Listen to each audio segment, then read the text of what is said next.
We like to think that war and conflict in Europe is a thing of the past, barbaric, prehistoric. It would never happen here again, but we are wrong.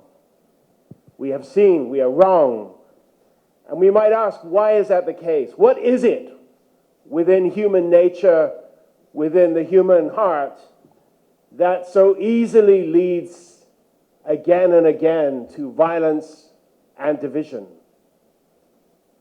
60 years ago, the second Secretary General of the United Nations, Dag Hammarskjöld, contemplated this question almost in despair. And he said of the United Nations and the quest for peace, "I see no hope unless there is a spiritual revolution."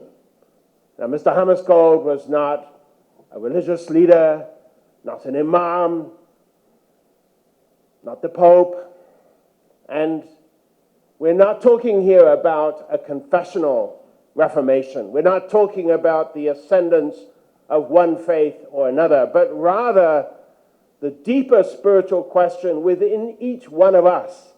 What is it that again and again divides us from not only our neighbors, but our brothers? We have heard under the surface, and maybe not so far under the surface, a feeling that somebody else is blocking peace.